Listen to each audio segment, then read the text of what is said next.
यहाँ तक हम लोगों ने जान लिया कि आवेश क्या है, आवेश के कितने प्रकार हैं और कब हम किस वस्तु के साथ किस वस्तु को रगड़ेंगे तो उनमें से किस वस्तु पर धनावेश आएगा और किस वस्तु पर ऋणावेश आएगा। इस बात को हमने इसके पहले जो सीरीज़ बताया उस सीरीज़ से हम पहचान सकते हैं। जैसे हमने बताया कि कांच को अगर हम रेशम के साथ रगड़ रहे हैं तो कांच ऊपर है सीरीज़ में तो कांच पर धनावेश आएगा और रेशम पे क्या आएगा, ऋणावेश आएगा। ठीक है। अब यहाँ पे जो आवेश है, आवेश हमने पहले भी बताया कि जब किसी वस्तु के अंदर आवेश आएगा तो एक बल लगाएगा और उसका नाम होगा वैद्युत बल। तो यहाँ पे जो हमारी हेडिंग है, नेक्स्ट हेडिंग है, उसका नाम है वैद्युत बल, इलेक्ट्रिक फोर्स।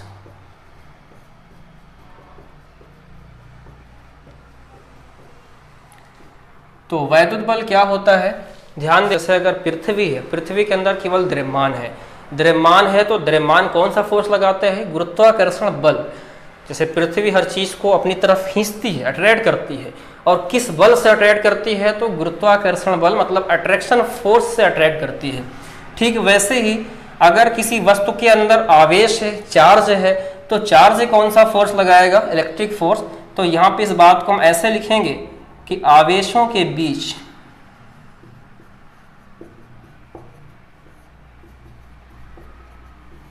लगने वाले बल को वैद्युत बल कहते हैं। कहने का मतलब अगर दो वस्तुएं आवेशित हैं, आवेश उनके अंदर चार्ज है, तो उनके बीच जो फोर्स लगेगा उसका नाम क्या होगा, वैद्युत बल होगा। ठीक है। इसको इस बात से समझ सकते हैं कि अगर दो वस्तुएं हैं, अब उनमें पॉसिबिलिटी या तो दोनों पे प्लस प्लस आवेश हो, धनात्मक हो, या दोनों पे ऋणावेश हो, या उनमें से एक पे प्लस हो दूसरे पे माइनस हो, या पहले पे माइनस हो दूसरे प्लस हो। कि बता चुके हैं कि आवेश दो तरह का है, प्लस और माइनस। तो इन चारों पे जो बल लगेगा ना, उनका नाम वैद्युत बल ही होगा, इलेक्ट्रिक फोर्स ही होगा। लेकिन वैद्युत बल भी दो प्रकार का होता है, एक आकर्षण और एक प्रतिकर्षण। तो अगर दोनों तरफ समान आवेश है, चाहे प्लस प्लस चाहे माइनस माइनस, तो एक दूसरे को रिपल कर देंगे अर्थात प्रतिकर्षित कर देंगे या ठेल देंगे, तो इसको हम बोलते हैं प्रतिकर्षण बल। क्या कहते हैं, प्रतिकर्षण बल। लेकिन अगर यही आवेश विपरीत नेचर के हैं कि एक तरफ प्लस दूसरी तरफ माइनस, इधर माइनस उधर प्लस, तो एक दूसरे को अपनी तरफ खींच लेंगे या अट्रैक्ट कर लेंगे, तो इसको हम लोग बोलेंगे आकर्षण बल या अट्रैक्शन फोर्स। तो कहने का सेंस ये है कि आवेशों के बीच, आवेश कैसा भी हो उसके जो बीच में फोर्स काम करेगा उसका नाम तो यही रहेगा, वैद्युत बल। लेकिन वैद्युत बल दो तरह का होगा। अगर सेम आवेश है, समान आवेश है, तो उसे हम बोलेंगे प्रतिकर्षण बल। तो यहाँ इसको हम ऐसे बोल सकते हैं कि समान आवेशों के बीच में लगने वाले वैद्युत बल को क्या कहेंगे, प्रतिकर्षण बल। विपरीत आवेशों के बीच लगने वाले वैद्युत बल को क्या कहेंगे, आकर्षण बल कहते हैं। तो यहाँ तक हम लोगों ने सीख लिया कि आकर्षण और प्रतिकर्षण क्या है। वैद्युत बल दो तरह का है, क्योंकि यहाँ पे चार संभावनाएं हो सकती है, या तो दोनों तरफ प्लस प्लस या दोनों तरफ माइनस माइनस, जिसको हम बोलेंगे कि समान आवेश है दोनों तरफ, या दोनों तरफ अलग अलग आवेश हो प्लस माइनस, जिसको हम बोलेंगे विपरीत आवेश एक अलग अलग है मतलब दोनों तरफ है। तो इस तरह से वैद्युत बल क्या है यहाँ तक क्लियर होगा। अब इसके बाद जो है एक मेन हेडिंग है, द्रव्यमान और आवेश में क्या अंतर है, उस बात को यहाँ पे हम डिस्कस करेंगे। तो हेडिंग बना लीजिए, द्रव्यमान और आवेश में अंतर। यहाँ पे हम आवेश शुरुआत से पढ़ते आ रहे हैं, स्टार्टिंग से ही। आवेश क्या है, पहले बताया कि पदार्थ का आंतरिक गुण है। द्रव्यमान भी पदार्थ का आंतरिक गुण ही था, लेकिन द्रव्यमान बताया कि पदार्थ में हमेशा रहता है, सदैव उपस्थित रहता है। वही बताया था कि आवेश को लाना पड़ता है। हमने वहाँ पे दो तीन नाम लिया था, फ्रिक्शन के द्वारा, घर्षण के द्वारा, वहाँ पे हमने बताया था प्रेरण के द्वारा, इंडक्शन के थ्रू लाना पड़ता है। अब एक और बताया था कंडक्शन मतलब चालन के द्वारा। तो इस तरह से हमने समझाया था। और इसके अलावा ये भी बताया था कि द्रव्यमान जब तक रहता है तो वो हमेशा ग्रेविटेशनल फोर्स, गुरुत्वाकर्षण बल लगाता है, और जब उसी ऑब्जेक्ट के अंदर आवेश आ जाता है तो इलेक्ट्रिक फोर्स लगाता है। तो यहाँ पे दोनों में डिफरेंस क्या है, मास और चार्ज के बीच में, तो द्रव्यमान जिसको हम लोग मास कहते हैं और आवेश, इन दोनों में डिफरेंस क्या है। तो ध्यान देना, पहला डिफरेंस तो ये है जिसके पहले हम बता भी चुके हैं कि जो द्रव्यमान होता है ये सदैव धनात्मक होता है। द्रव्यमान सदैव पॉजिटिव मतलब धनात्मक होता है।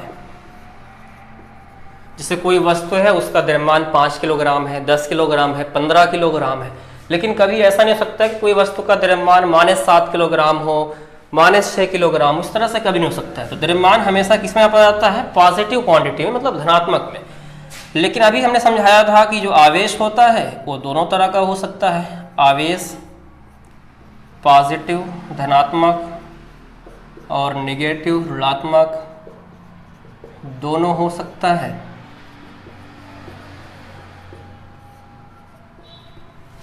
दूसरा पॉइंट, हमने इसके पहले बताया था कि जो पदार्थ का आंतरिक गुण है द्रव्यमान और आवेश, तो वहीं पे हमने लिखा था कि द्रव्यमान जो है वो हमेशा रहता है।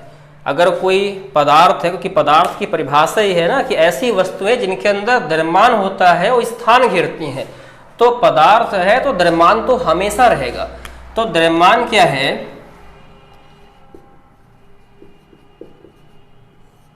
द्रव्यमान का अस्तित्व बिना आवेश के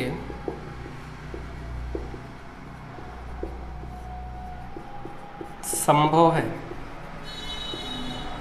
इसका मतलब है कि अगर मान लेते हैं ये मार्कर है, अभी इसको हमने रब नहीं किया, इसको रगड़ा नहीं, तो इसके अंदर केवल क्या है, द्रव्यमान है। तो द्रव्यमान का जो एग्जिस्टेंस है, जो पॉसिबिलिटी है, अस्तित्व है, ये बिना आवेश के भी संभव है। मतलब द्रव्यमान जो है बिना आवेश के रह सकता है। लेकिन यहाँ जो दूसरा पॉइंट है कि जो आवेश है, आवेश बिना द्रव्यमान के संभव नहीं है, संभव नहीं है। अगर किसी वस्तु में द्रव्यमान है ही नहीं तो वहां पे आवेश आ ही नहीं सकता। क्लियर है। तीसरा पॉइंट है, द्रव्यमान वस्तु के वेग पर निर्भर करता है।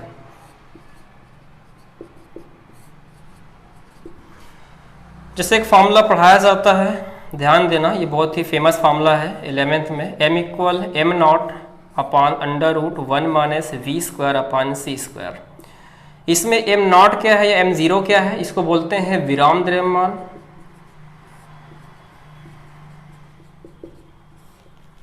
v क्या है, पदार्थ या किसी वस्तु की चाल है, c क्या है, प्रकाश की चाल है।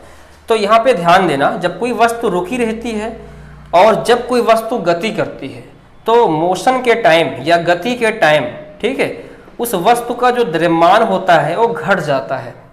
अब इस बात को आगे एक्सप्लेन कर देंगे, लेकिन थोड़ा सा यहाँ पे समझ लेना कि अगर वस्तु स्थिर है, विराम में है, तो उसका द्रव्यमान जितना होगा, जब वही वस्तु गति में आएगी, क्योंकि यहाँ पे जो v है, अगर v का मान, क्योंकि प्रकाश की चाल तो बहुत ज़्यादा होती है, ऐसे समझ लो कि प्रकाश की चाल तो होती है 3 × 10⁸ मीटर पर सेकेंड। पदार्थ की या वस्तु की चाल कितना होगी, बहुत होगी, 100 मीटर पर सेकेंड, 500 मीटर पर सेकेंड। तो उसकी तुलना में ये v का जो मान है ये बहुत ही कम है। जब ये मान कम होगा तो 1 में से घटाने पर भी कम आएगा। जब यहाँ पे घटाएंगे तो नीचे जो डिनोमिनेटर होगा वो कम आएगा, और जब ऊपर हम किसी चीज में कम से भाग करेंगे, कहने का मतलब ये है कि जो द्रव्यमान है वो वस्तु के वेग पर निर्भर करता है। अगर वस्तु का वेग बढ़ता जाएगा तो उसका द्रव्यमान घटता जाएगा, इनवर्सली प्रोपोर्शनल है, ध्यान देना। तीसरा पॉइंट यहाँ पे है, आवेश जो होता है ये वस्तु के वेग पर निर्भर नहीं करता है।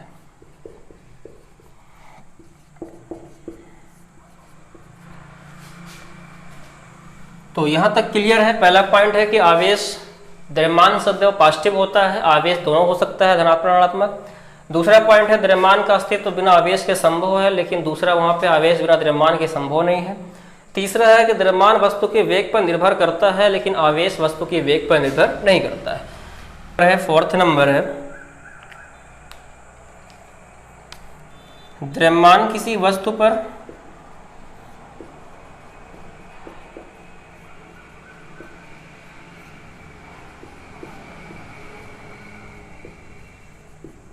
गुरुत्वाकर्षण बल आरोपित करता है।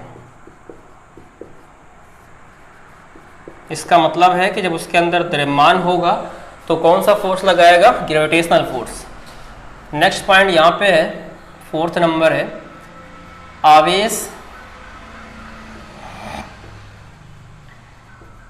किसी वस्तु पर वैद्युत बल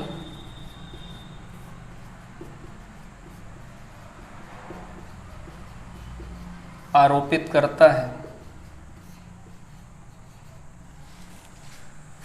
फिफ्थ नंबर है, द्रव्यमान का मात्रक जो होता है ये किलोग्राम होता है, और इसका जो मात्रक होता है ये कूलम्ब होता है। SI यूनिट में ध्यान देना। तो इस तरह से हमें 5 डिफ्रेंसिएशन कर दिया, 3 इनफ है, पर्याप्त है। तो 5 में से ध्यान देना कि ये 5 डिफरेंस है द्रव्यमान और आवेश में, आसान है, समझ सकते हो। अब इसके आगे जो हम लोग डिस्कस करेंगे वो ये डिस्कस करेंगे कि आवेश का क्या क्या प्रॉपर्टी है, आवेश के क्या क्या गुणधर्म है, आवेश संरक्षण का सिद्धांत क्या है, आवेश का क्वांटीकृत सिद्धांत क्या है,